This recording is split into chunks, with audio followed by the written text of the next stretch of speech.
DC here. Hi, guys and gals. Hope you're all well. It's Monday. Yeah, Monday. You know the beat by now. Monday, I do a few tags. Today will be no exception. I just finished doing Jasmine's tag, and now I will attempt to do Dave Nicholson's last Saturday 7-question tag. Hi there, Dave, and I do hope it's a good week for you. There's going to be a few, I think, difficult questions in this one. Okay, question 1. Okay. Excluding romantic relationships, who do you love? So I guess, the standard answer is going to be, my standard and true answer will be my family, in particular my children, my grandchildren, and of course, as we said, excluding romantic relationships.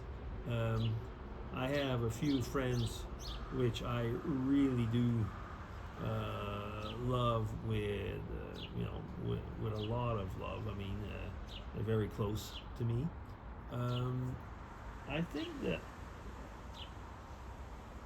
I kind of realize, actually, some people were asking me, can you love your pets? And I said, well, some people certainly do. I realized that when Dago or Cleo were gone, I know this sounds hard, but that's when you realize how close, how much it hurt, or how much close you were when they were gone. So I guess you have to add, that's a possibility as well. Yeah. I'm skirting around that one because I guess it, yeah. What is your, question 2, what is your earliest childhood memory? Now, this question has been asked before. I have 2 earliest childhood memories. They're quite similar in time. One, my mom and dad basically told me what it was because I couldn't figure it out. I had this memory of being in a room and a man was all in white. He was looking very sick, and they told me that it was my grandfather, so my dad's dad, who was on his deathbed, and they had brought me. I was the first grandchild to see him, so he could say goodbye to me. Now I was 18 months old, and so I don't remember words or things like that. I just remember that image of that. Yeah.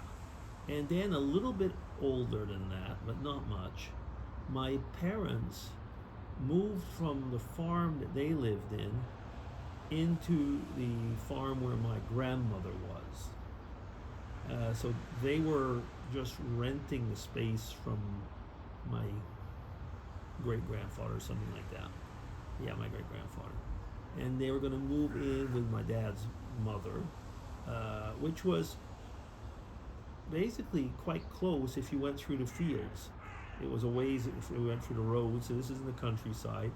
And my dad had harnessed up the horses and went through the fields. And I was with my mom and my dad, and I remember that going through with the horses or something like that. And that's kind of vague.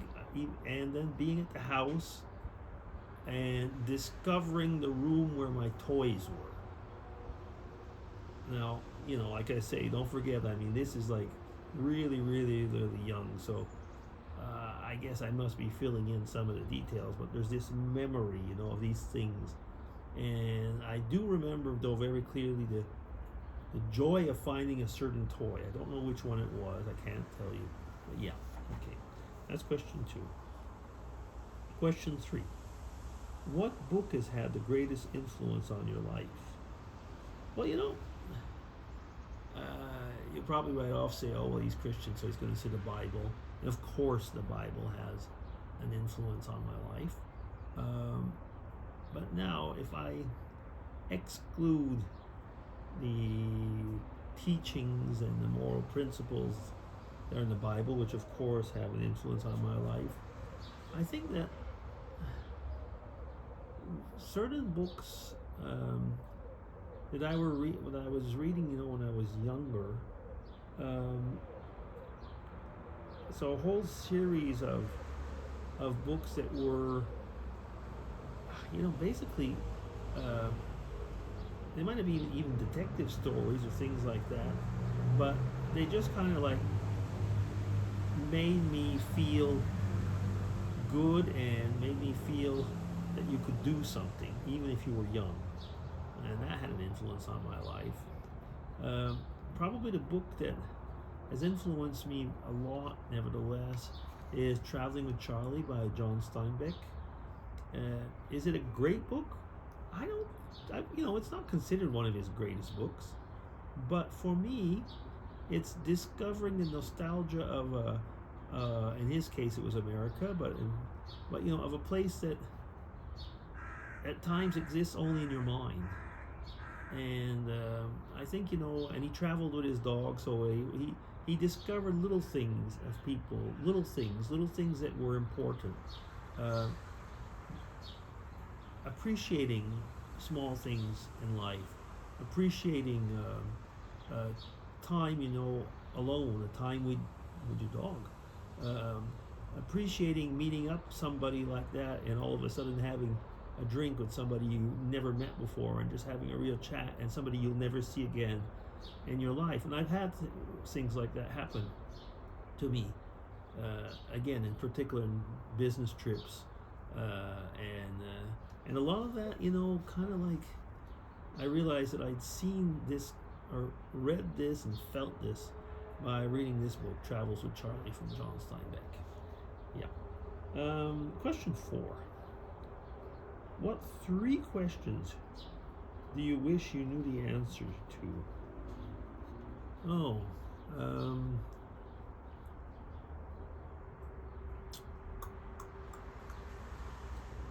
wow.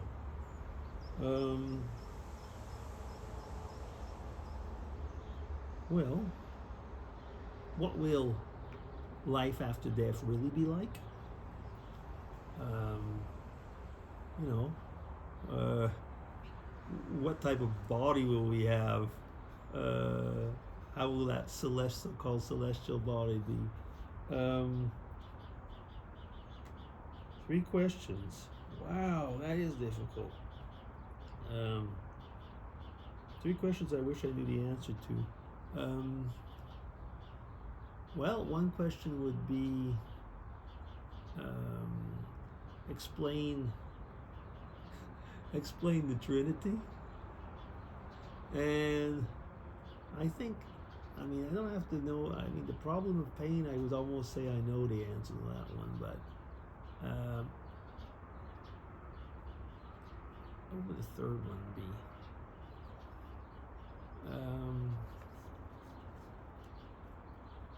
Oh goodness. The third one would be, one of the questions would be, I've got 2 and I'm having real problems getting up to 3.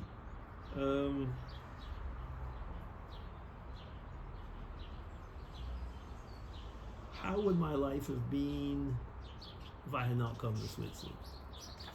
Okay, that's cheating. Okay, I can't really find 3, you know that? Question 5. What is the greatest peer pressure you've ever felt?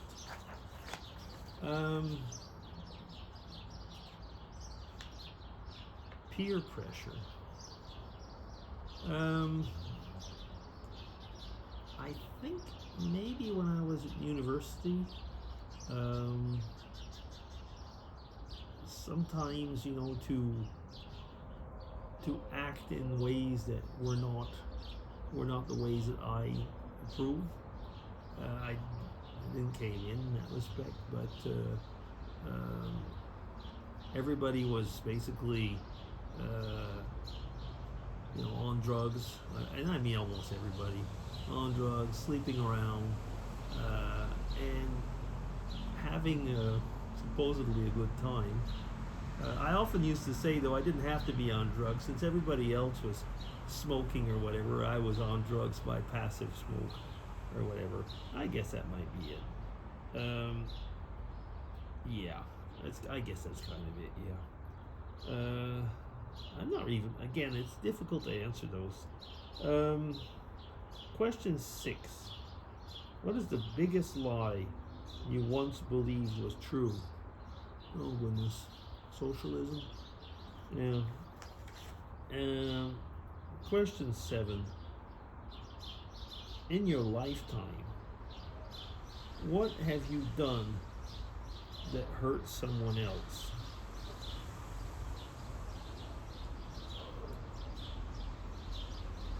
Well, I often come back to, and there was a bit of peer pressure actually involved in that, where there was a young girl who was different, and we all kind of like laughed at her. And actually, I almost answers when I think about it. Kind of the last one. It's maybe not the greatest peer pressure, but it is a peer pressure that I caved in at the time, and of course it hurt her feelings. And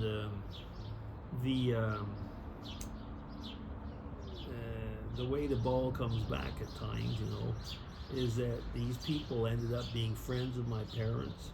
So I had to basically be nice to this person, and hopefully, hopefully the person accepted my apologies. I mean, I know actually she did, which makes her a better person than I was at the time. Yeah, I guess that's about it. And that's the last question. Yeah, I'm glad it is, because those are pretty difficult, and I'm up to 12 minutes. So that'll be it. DC signing off. Thank you, Dave. This was difficult. Okay. Take care, and all of you have a good week. Bye.